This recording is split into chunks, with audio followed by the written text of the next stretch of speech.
لیکن میری ریاست کے کرتا دھرتا اتنے نااہل ثابت ہوئے کہ وہ کیے کرائے کام کو بھی نبھا نہ سکے اور اس کو آگے بڑھا سکے۔ ہم نے تو اس ایوان میں وہ قانون سازی بھی دیکھی ہے کہ آن فان میں قانون آیا اور پاس ہو گیا، نہ اس پر ڈیبیٹ ہوئی، نہ اس کا کوئی پروسیجر ہے۔ یہ کبھی کبھی آپ کو کس طریقے سے پروسیجر سامنے آ جاتا ہے جب صرف آپ کے مفاد میں ہو، اور اگر اپوزیشن اس پر بات کرتی ہے تو پھر آپ اس میں جھجک محسوس کرتے ہیں۔ کھلے دل کے ساتھ آپ اپوزیشن کو سنیں، اور 1 سال سے زیادہ عرصہ ہو گیا ہے کہ ابھی تک آپ اس ایوان میں اضطراب، اس ایوان کی ہنگامہ آرائی کو ختم نہیں کر سکے ہیں، اور اس وقت تک اپوزیشن اور حکومت کے بیچ میں اس حد تک بھی کوئی رواداری کے لیے تیار نہیں ہے کہ آپ ہماری بات سن سکیں، ہم اپنی گفتگو پوری کر سکیں اور ہمارا نقطہ نظر آپ سن سکیں۔ میرے خیال میں اس صورتحال میں پھر یہی ہوگا کہ ہر بات ہنگامہ آرائی کے نظر ہو جائے گی، ہر سیشن آپ کا ہنگامہ آرائی کے نظر ہوگا، اور میرے خیال میں یہ حکومت چاہے نہ چاہے لیکن اسپیکر کی ذمہ داری ہوتی ہے کہ وہ ایوان کو مطمئن رکھے اور اس کو اس قابل رکھے کہ وہ کسی اہم مسئلے پر ڈیبیٹ کر سکے اور ایک نقطہ نظر تک پہنچ سکے۔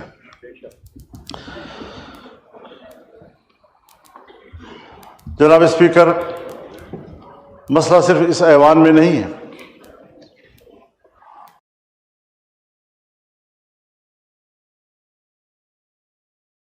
پورا ملک اس وقت پریشانی اور اضطراب میں مبتلا ہے۔ عام آدمی کے پاس نہ تو روزگار ہے اور نہ ہی جان و مال کا تحفظ۔ یہاں پر محکمے ملیامیٹ کیے جا رہے ہیں، ادارے ملیامیٹ کیے جا رہے ہیں، اور وہاں پر ہزاروں لاکھوں بے روزگار ہوتے جا رہے ہیں۔ اس کا فکر کس نے کرنا ہے؟ ظاہر ہے کہ پارلیمنٹ نے اس کے بارے میں سوچنا ہے۔ اگر گورنمنٹ کوئی غلط فیصلہ کرتی ہے، عوام کے مفاد کے خلاف فیصلہ کرتی ہے، ملک کی اکانومی پر اس کے منفی اثرات مرتب ہوتے ہیں، تو ایک پارلیمانی فورم ہے کہ جہاں اس کو ڈیبیٹ میں لایا جاتا ہے اور اس پر بات کی جاتی ہے کہ حکومت کا یہ اقدام صحیح ہے یا غلط ہے۔ اور اگر اپوزیشن ایک صحیح تجویز دیتی ہے تو حکومت فراخ دلی سے اس کو قبول کرتی ہے۔ یہاں تو جہاں اپوزیشن کو کہیں پر ضد اور ہٹ دھرمی کا مظاہرہ کرنا چاہیے، 1 سال سے میں دیکھ رہا ہوں کہ حکومت کی سائڈ سے بڑی ضد اور ہٹ دھرمی کا مظاہرہ ہو رہا ہے۔ جناب اسپیکر، میں یہاں پہلے بھی یہ بات کہہ چکا ہوں اور آج دوبارہ اس کی طرف جانا چاہوں گا، کیونکہ مسئلہ ملک کی سالمیت کا ہے۔ ملک کی سالمیت کے حوالے سے کم از کم میرے مشاہدات یہ ہیں کہ ملک کی سالمیت کے حوالے سے پالیسی ایوانوں میں نہیں بنائی جا رہی، حکومتی حلقوں میں نہیں بنائی جا رہی، بلکہ بند کمروں کے اندر ماورائے حکومت، ماورائے سیاست، ماورائے پارلیمان پالیسیاں بنائی جا رہی ہیں، اور ہمیں ایک لمحے کے لیے بھی اس کی اجازت نہیں ہے کہ ہم ریاست کی بقا، اس کی سالمیت کے حوالے سے یا کوئی بات کر سکیں یا کوئی تجویز دے سکیں۔ خیبر پختونخوا اور بلوچستان کی صورتحال اب کسی سے پوشیدہ نہیں رہی ہے۔ ہم ان کے خلاف لڑ رہے ہیں، مسلح گروہوں کے خلاف جنگ لڑ رہے ہیں۔ جناب اسپیکر، ایوان بیٹھا ہوا ہے، ہم سب پاکستانی ہیں، ہمارا امن ایک ہے، ہماری معیشت ایک ہے، ہماری عزت و آبرو ایک ہے، ہمارے مشترکات ہیں، قدریں ہیں، اور اس حوالے سے ہمیں اس بات کا ادراک ہونا چاہیے کہ اس وقت دو صوبوں میں حکومت کا کوئی رٹ موجود نہیں ہے۔ اور اگر میں آج وزیر اعظم سے یہاں ہوتے اور ان کے خدمت پہ بصد احترام یہ عرض کرتا کہ قبائلی علاقوں میں کیا ہو رہا ہے، اس کے ساتھ متصل اضلاع میں کیا ہو رہا ہے، بلوچستان میں کیا ہو رہا ہے، تو شاید وہ یہی کہتے کہ مجھے اس کا کوئی علم نہیں ہے۔ اگر میرا حکمران جس حیثیت میں بھی ہے ملکی معاملات کے بارے میں اتنا بے خبر ہے، اور مجھے یاد ہے ایک زمانے میں ہم نے مل کر کام کیا ہے، افغانستان ہمارے جرگے جاتے تھے اور میں نے جب ان سے پوچھا تو ان کو کوئی علم نہیں تھا۔ کون فیصلے کرتا ہے، کہاں فیصلے کیے جاتے ہیں؟ ذمہ دار تو کل پاکستان ہوگا، ذمہ دار تو حکومت بھی ہوگی اور اپوزیشن بھی ہوگی، ذمہ دار تو پارلیمان ہوگا، عوام کی نظر میں تو ہم ذمہ دار ہیں۔ اور حقیقت یہ ہے کہ اس ملک میں کوئی سویلین اتھارٹی اس وقت موجود نہیں ہے، کوئی نظریاتی سیاست موجود نہیں ہے۔ مکمل طور پر پاکستان میں خاص اسٹیبلشمنٹ وہ بند کمروں میں اور اپنے محلات میں جو چاہے فیصلہ کرتے ہیں، اور حکومت کو ان کے فیصلوں پر انگوٹھا لگانا پڑتا ہے۔ ہمیں کچھ یہاں سے نکلنا ہوگا یا نہیں نکلنا ہوگا؟ انہی دبیز پردوں کے پیچھے ہم نے سیاست کرنی ہوگی، ہم نے ملک کو چلانا ہوگا۔ جناب اسپیکر، میرے علاقے میں ایسے ایریاز ہیں جس کو فوج نے بھی خالی کر دیا ہے، پولیس تو خالی کر چکی تھی۔ بتا دوں آپ کو، ایوان کو بتانا چاہتا ہوں، وہ علاقے کہ جو پولیس تو خالی کر چکی تھی لیکن فوج بھی خالی کر چکی ہے، اور جہاں پر جنگ ہو اور پولیس بھی نہ ہو اور فوج بھی نہ ہو تو وہ ایریا کس کے قبضے میں ہوگا اور وہاں کس کا ریٹ ہوگا؟ اور دل پہ ہاتھ رکھ کر مجھے کہنا پڑتا ہے، انتہائی درد دل کے ساتھ کہنا پڑتا ہے کہ اس وقت بلوچستان کے 5 سے 7 اضلاع اس پوزیشن میں ہیں کہ اگر وہ آزادی کا اعلان کر دیں تو اگلے دن اقوام متحدہ میں ان کی درخواست کو قبول کر لیا جائے گا اور پاکستان کو تقسیم تصور کیا جائے گا۔ کہاں کھڑے ہیں ہم لوگ؟ میری گفتگو کو جذباتی گفتگو نہ سمجھا جائے، میں جذباتی باتیں نہیں کیا کرتا، لیکن حقائق تک پہنچنے کے لیے پارلیمنٹ کو بھی پہنچنا ہوگا اور حکومت کو بھی پہنچنا ہوگا۔ اس وقت جب ہمارا ایوان یہاں بیٹھا ہے، صوبہ خیبر پختونخوا کے جنوبی اضلاع، اس وقت وہاں کوئی حکومت نہیں ہے، وہاں کوئی پولیس نہیں ہے، پولیس چوکیاں اندر سے کنڈے لگا کر بند کر دی گئی ہیں اور پولیس عملہ اس میں محصور ہے، اور سڑکیں اور علاقے اور گلیاں یہ مسلح قوتوں کے ہاتھ میں ہیں۔ کب سوچیں گے ہم ملک کے لیے؟ کب سوچیں گے ہم اس بات کے لیے کہ اس ملک کی بقا کا بھی کوئی سوال ہے؟ آج اگر کوئی بقا کا سوال پیدا کرتا ہے، اس پر چیخ و پکار کرتا ہے، برا منایا جاتا ہے۔ اللہ رب العزت بھی چیخ چیخ کر بولنے کو پسند نہیں کرتا، لیکن مظلوم کی چیخ و پکار کو اللہ بھی سننے کے لیے تیار ہے۔ لا يحب اللہ الجہر بالسوء من القول الا من ظلم۔ کوئی شخص بھی اونچی آواز اور چیختے آواز کے ساتھ بات کرے اللہ کو پسند نہیں ہے، سوائے اس آدمی کے جس پر ظلم ہو رہا ہے، جس کے ساتھ زیادتی ہو رہی ہے، جو مضطرب ہے، جو پریشان ہے۔ اور یہاں قانون سازیاں کی جا رہی ہیں. پہلے ریاست کو تو مضبوط کرو، پہلے اپنے رٹ کو تو مضبوط کرو. قانون آتا ہے، پاس ہوتی ہی پورے ملک میں نافذ العمل ہوگا. پورا ملک آپ کے ہاتھ میں ہوگا تو نافذ العمل ہوگا. آپ قانون بنا رہے ہیں، کس کے لیے بنا رہے ہیں؟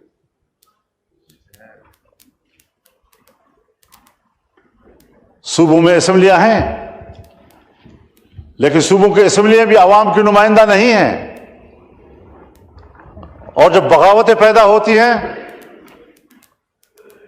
جب عوام باہر نکلتے ہیں، تو کوئی منتخب نمائندہ جو آج منتخب کہلاتا ہے وہ پبلک کا سامنا کرنے کی پوزیشن میں نہیں ہے.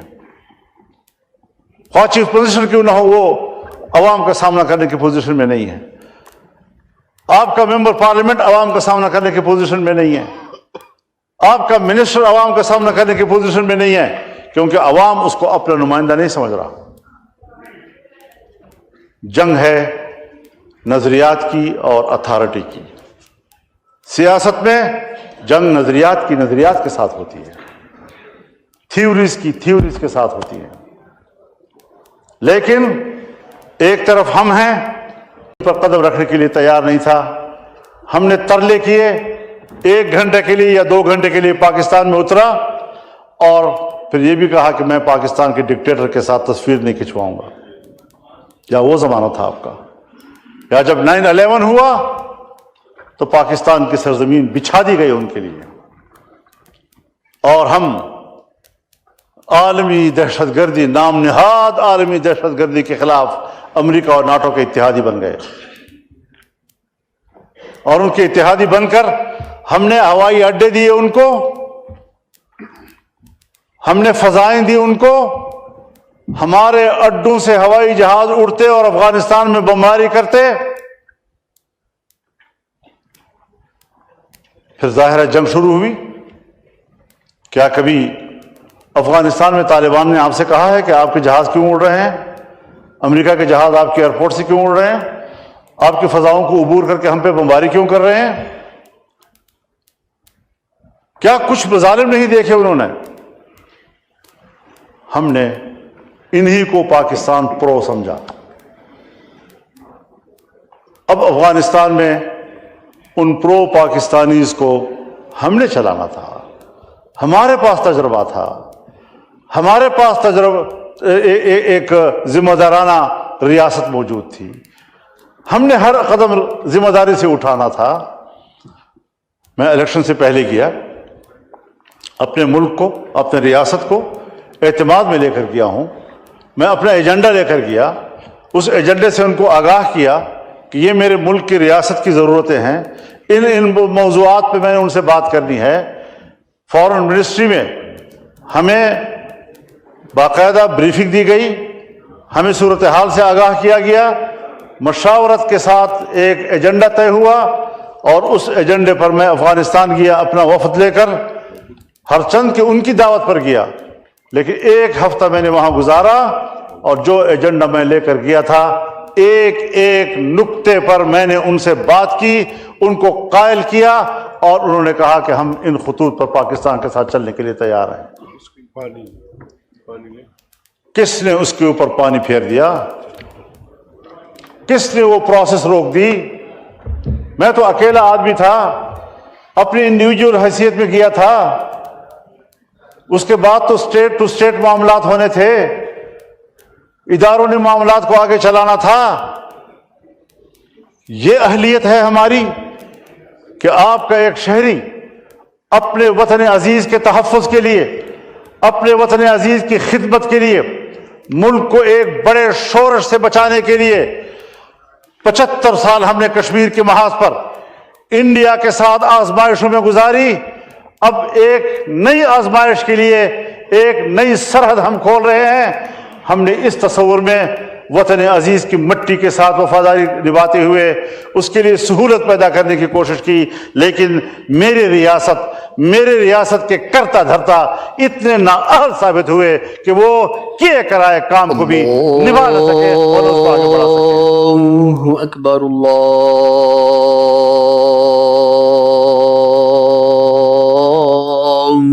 اکبر، اللہ اکبر،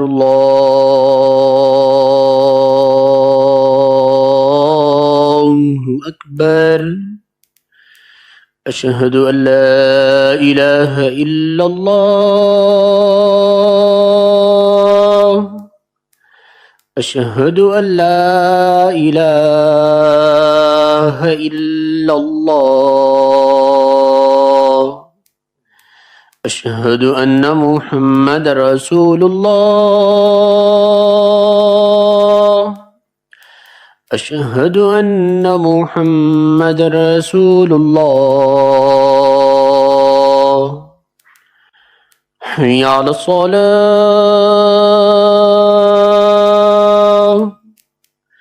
حی علی الصلاة،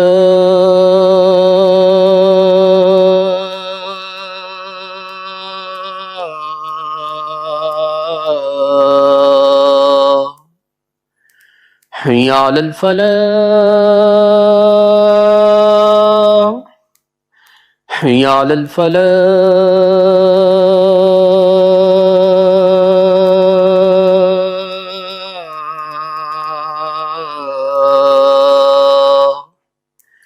اللہ اکبر، اللہ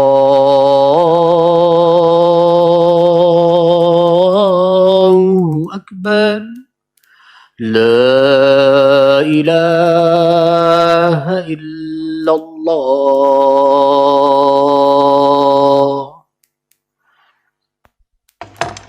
جی مولانا صاحب کا مائک کھولا۔ جناب اسپیکر، میں آپ کی وساطت سے ایوان کی توجہ اس جانب مبذول کرانا چاہتا ہوں کہ ملک کو مزید آزمائشوں کی طرف نہ دھکیلا جائے۔ یہ ملک نئی آزمائشوں کا متحمل نہیں ہے۔ پالیسیاں سیاستدانوں کے حوالے کی جائیں، مذاکرات کا راستہ اختیار کیا جائے، غلط فہمیاں دور کی جائیں، ہر قدم جنگ کی طرف بڑھانے کی بجائے ہماری شناخت یہ ہونی چاہیے کہ ہمارا ہر قدم امن کی طرف بڑھ رہا ہے۔ دوسرے کو مورد الزام ٹھہرانا بہت آسان ہے، لیکن اپنی ذمہ داریاں نبھانا وہ کوئی آسان کام نہیں ہے، اس کی طرف ہمیں متوجہ ہونا ہوگا۔ آج ایک نوآبادیاتی نظام سے تو ہم نکلے، جنگ عظیم اول، جنگ عظیم دوم، اور جنگ عظیم دوم کے بعد باقاعدہ نوآبادیات کا رواج تو ختم ہوا، لیکن عالمی قوتوں نے ترقی پذیر ممالک اور غریب ممالک کو غلام بنانے کا ایک نیا طریقہ نکالا۔ ان کو سیاسی لحاظ سے غلام بنانا، ان کو اقتصادی لحاظ سے غلام بنانا، انہیں دفاعی لحاظ سے غلام بنانا، یہ ان کا وتیرہ رہا۔ ہمارے فیصلے سلامتی کونسل میں ہوتے ہیں، بین الاقوامی انسانی حقوق کنونشن میں ہوتے ہیں، اقوام متحدہ کی انسانی حقوق کمیٹیوں میں ہوتے ہیں، اور اگر وہ ایک فیصلہ کر لیں تو پھر ان کا فیصلہ ہمارے ہاں مؤثر ہوگا، اور ہمارے اپنے ملک کا آئین اور قانون غیر مؤثر ہو جاتا ہے۔ کیا یہ حقائق نہیں ہے؟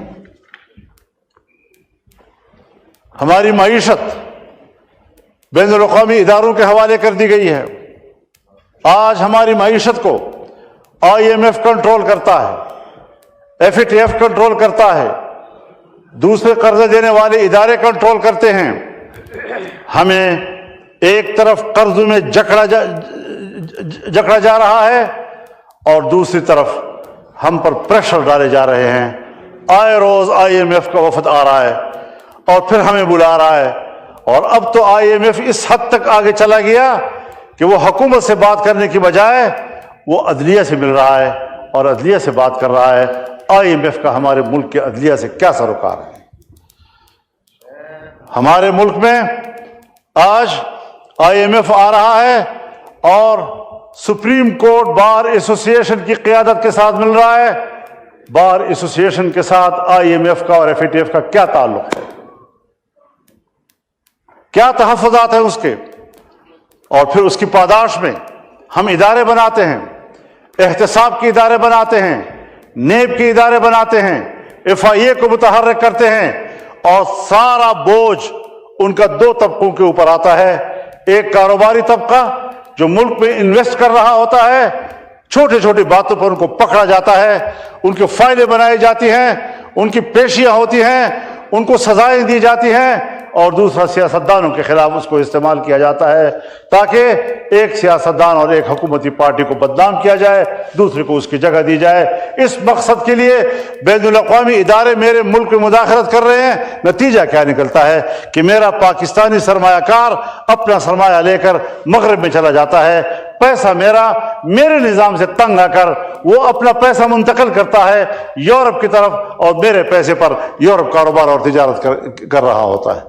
تو یہ وہی بات ہوئی کہ انڈیا کا پیسہ انگریز لے گیا، اس نے اپنے انگلستان کو آباد کیا اور ہمیں بھکارا چھوڑ دیا۔ اس نے دفاعی معاملات پہ جائیں، حضرت ایٹم بم میرا ہے،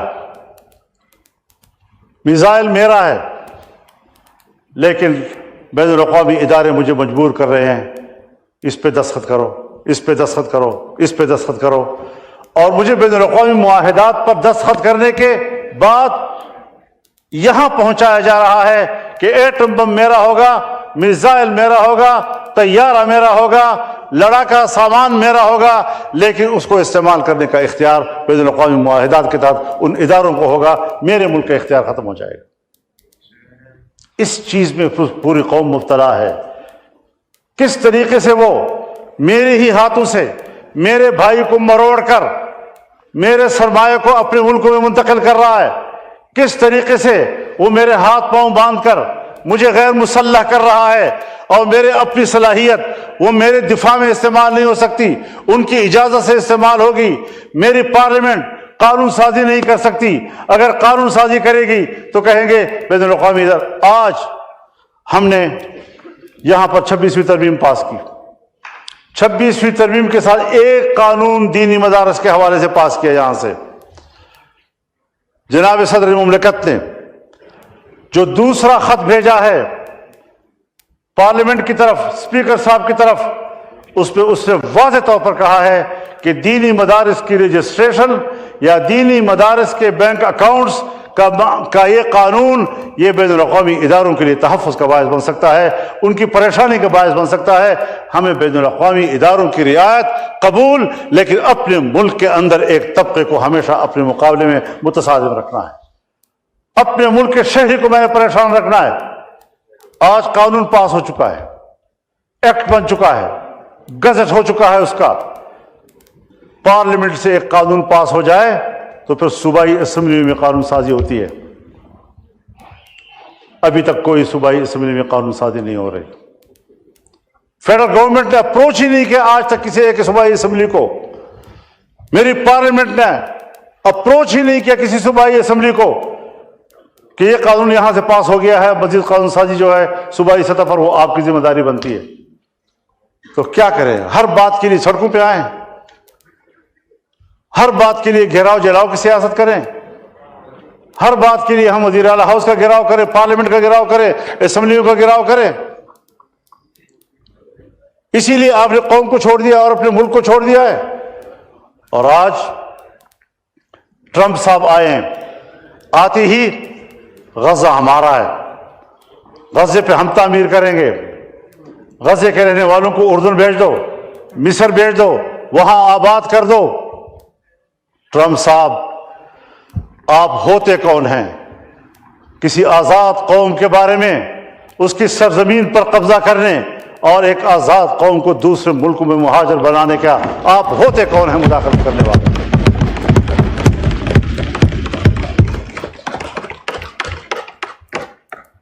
آپ کا کٹھ پتلی 15 مہینے فلسطینیوں کا قتل عام کر کے انسانی جرم کا مرتکب ہوا ہے. اگر صرف 2-3 شہروں میں فوجی کارروائی کے نتیجے میں قتل ہونے والوں کے پاداش میں صدام حسین کو لٹکایا جا سکتا ہے تو اس پاداش میں جہاں نیتن یاہو کو سرعام پھانسی ملنی چاہیے تھی، آج امریکہ فلسطینیوں کے خون پر ان کو سپورٹ کر رہا ہے. بنیادی بات یہ ہے کہ جنگ عظیم اول کے بعد جب دنیا میں یہودی دربدر ہو گئے اور جرمنوں کے ہاتھوں پٹ گئے تو اس زمانے میں لیگ آف نیشنز، اقوام متحدہ نے قرارداد پاس کی کہ ان دربدر شدہ یہودیوں کو جگہ دینا، ان کو اثر نو بسانا، یہ بین الاقوامی ذمہ داری ہے. بین الاقوامی ذمہ داری قرار دے کر صرف فلسطین کی سرزمین کو اس کے لیے کیوں خاص کیا گیا؟ تمام ملکوں سے کہا گیا کہ جہاں جہاں پر کوئی یہودی بستا ہے اپنے ملک میں ان کے لیے جگہ دو. کیوں کسی ملک نے ان کو جگہ نہیں دی اور سب کو اکٹھا کر کے فلسطین کی سرزمین میں لایا گیا؟ قرارداد میں کہا گیا ہے کہ کسی شہری کو، کسی یہودی کو جبراً کہیں آباد نہیں کیا جائے گا.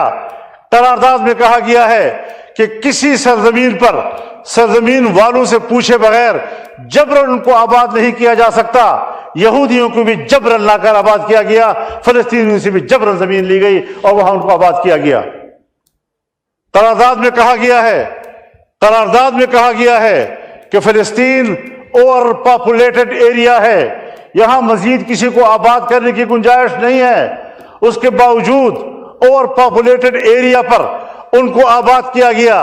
قرارداد میں کہا گیا ہے کہ فلسطین معاشی لحاظ سے انتہائی کمزور ہے، اس پر مزید بوجھ نہ ڈالا جائے. اس معاشی لحاظ سے کمزور ترین ملک پر اتنے بڑے یہودی آبادی کا بوجھ لا دیا گیا، اور آج تک یہ صرف بوجھ ہی نہیں بلکہ ان کی پیٹھ میں گھونپا ہوا چھرا ہے، خنجر ہے، جو آج بھی ہمارے جسم کو چھو رہا ہے اور ہمارے جسم سے لہو بہہ رہا ہے. تو جناب اسپیکر، ہم کیا دوبارہ نوآبادیات کی طرف جا رہے ہیں؟ مجھے معاف فرمائیے، یہ ہاؤس ہے میرا، میں اس سے بات کرتا ہوں. جو کچھ پاکستان کے بارڈرز پہ ہو رہا ہے یہ آج سے نہیں ہو رہا، 40 سال سے ہو رہا ہے. اور اگر 40 سال کا آپ عرصہ نہ گنے تو گزشتہ 20 سال سے ایک ہی علاقے پر جنگ فوکس کی گئی ہے. اتنی طویل جنگ ایک ہی علاقے پر فوکس ہونا یہ جغرافیائی تبدیلیوں کی نشاندہی کرتا ہے. اور یہ وہ منطقہ ہے، پہاڑوں کا یہ وہ منطقہ ہے جو عالمی جنگ کا سبب بنا ہے. یہاں روس آیا، امریکہ نے پوری قوت استعمال کی دریائے آمو سے پیچھے بھگانے کے لیے. یہاں امریکہ آیا، یہاں کی معدنیات پر قبضہ کرنے کے لیے افغانوں نے لڑ کر ان کو نکال دیا. آج چائنا کی بھی خواہش ہے کہ میری رسائی افغانستان تک ہو سکے. افغانستان اور ہمارے فاٹا کے علاقوں میں اور خیبر پختونخوا کے علاقوں میں 2 قسم کے معدنیات ہیں. ایک وہ معدنیات جس کے ساتھ عام لوگوں کی معیشت کا تعلق ہے، گیس، کوئلہ، تیل، چاندی، سونا، کاپر وغیرہ وغیرہ. کچھ وہ پتھر بھی ہیں کہ جو خلا میں جانے والے راکٹوں اور میزائلوں میں استعمال ہوتے ہیں، جو 450 کی ہیٹ پر بھی تحلیل نہیں ہوتے. اس سے الٹا جائیں تو اتنی ہی سخت سردی میں بھی وہ منجمد نہیں ہوتے. اس کی ضرورت امریکہ کو بھی ہے، اس کی ضرورت چائنا کو بھی ہے، اس کی ضرورت رشیا کو بھی ہے. وہ ان علاقوں تک پہنچنا چاہتے ہیں اور ہمارے ان وسائل پر کہ کہ جن کے ساتھ بڑی قوتوں کے وفادات وابستہ ہیں، جو ان کی میزائلوں میں استعمال ہوں گے، جو ان کے راکٹوں میں استعمال ہوں گے، اور اس کے لیے وہ تگ و دو کر رہے ہیں کہ کس طرح اس علاقے پر اپنا ہاتھ مضبوط کر لیں۔ کوئی عجب نہیں کہ اگر ٹرمپ غزہ کے بارے میں یہ بات کہہ سکتا ہے تو اس کے ایجنڈے پر یہ بھی ہو کہ قبائلی علاقے پر ہم قبضہ کر لیں، یہاں کا نظام اپنے ہاتھ میں لے لیں، پاکستان کا عمل دخل ہم ختم کر دیں، وہاں ویسے بھی اس کی ریٹ کمزور ہو چکی ہے، اور پھر اس کے بعد وہ یہیں سے ہمارے معدنیات کو بھی لے جائے، افغانستان کو بھی ڈیل کرے، تہران کو بھی ڈیل کرے، انڈیا کو بھی کرے، پاکستان کو بھی کرے، اور چائنا کو بھی کرے۔ یہ جغرافیائی تبدیلیاں، ان کے خطرات میں محسوس کر رہا ہوں، خدا میرے وہم کو جھوٹا ثابت کر، لیکن خدا کے لیے سنو تو صحیح اس بات کو، کچھ اہمیت تو دی جانی چاہیے۔ ہمارے قبائلی علاقوں میں جنگیں ہو رہی ہیں، قوم ایجنسی میں جنگیں ہو رہی ہیں، کیا ریاست کی ذمہ داری نہیں ہے کہ وہاں کی صورتحال کو بہتر بنائے؟ ایک طرف آپ نے ان کو ضم کر دیا، ضم کرنے کے بعد بجائے اس کے کہ وہاں خوشحالی آنی چاہیے تھی، وہاں باغ و بہار ہونا چاہیے تھا، وہاں سبز باغ ہونے چاہیے تھی، وہاں دودھ کی نہریں اور شہد کی نہریں بہنی چاہیے تھی، الٹا ہمارے علاقے بھی خوار ہو گئے، وہاں کا امن بھی ہم سے چھن گیا، وہاں کی خوشیاں بھی ہم سے چھن گئی۔ یہ ہوتے ہیں فیصلے، انضمام کا یہ ویژن، اس ویژن کے ساتھ آپ کے ساتھ لوگوں نے تعاون کیا تھا، اس ویژن کے ساتھ آپ کے پارلیمنٹ کے ممبروں نے آپ کا ساتھ دیا تھا۔ کیا کر رہے ہیں آپ ملک کے ساتھ؟ کیا آپ اس ریاست کے ساتھ کرنا چاہتے ہیں؟ کدھر آپ ملک کو لے جانا چاہتے ہیں؟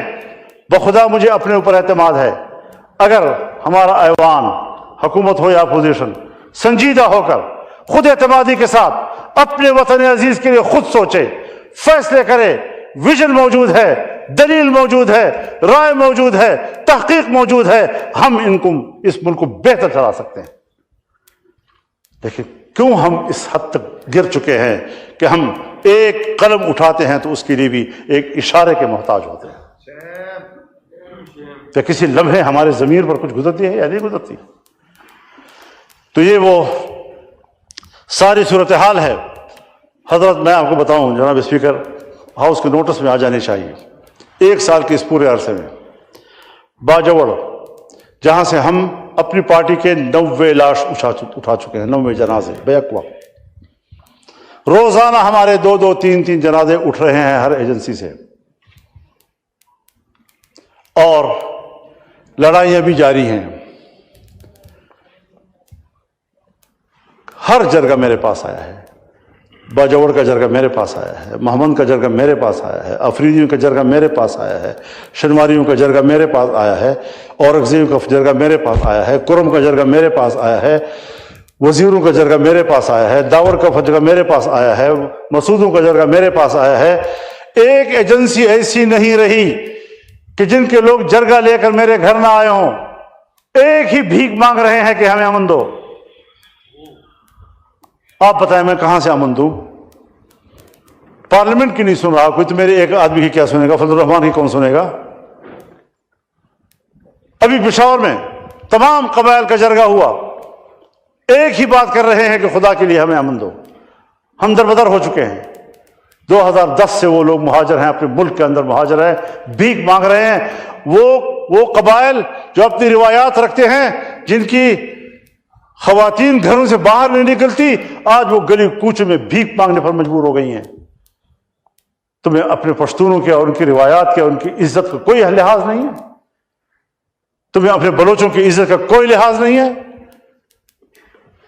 حوالے کرو صحیح لوگوں کے، تاکہ معاملات بہتری کی طرف جانا شروع ہو جائیں۔ ہم ملک کے لیے سب کچھ قربان کرنے کو تیار ہیں، ہم پوری طرح تعاون کرنے کے لیے تیار ہیں، لیکن معاملہ پارلیمنٹ طے کرے گی، یہ سیاستدان طے کریں گے، یہ فیصلہ کریں گے کیا کرنا ہے، کدھر جانا ہے۔ اعتماد کرو اپنے ملک کے لوگوں پر، سویلینز پر، سویلین قیادت کے اوپر ہمیں اعتماد کرنا چاہیے۔ ملک کے ماحول کو ہمیں تبدیل کرنا چاہیے، ورنہ پھر یہی ہوگا کہ آئے روز پارلیمان میں بھی ہنگامہ آرائی، نہ کوئی مشترکہ سوچ، نہ کسی مسئلے پر سنجیدہ ڈیبیٹ، نہ کوئی معاملہ فہمی، نہ ہم اس کی طرف آگے بڑھ سکیں گے۔ جناب اسپیکر، عذراہ کرم، میری گفتگو کو اپنے بوجھ نہ سمجھیے، بلکہ ذرا سنجیدگی سے ان سارے چیزوں کو لیجئے. میں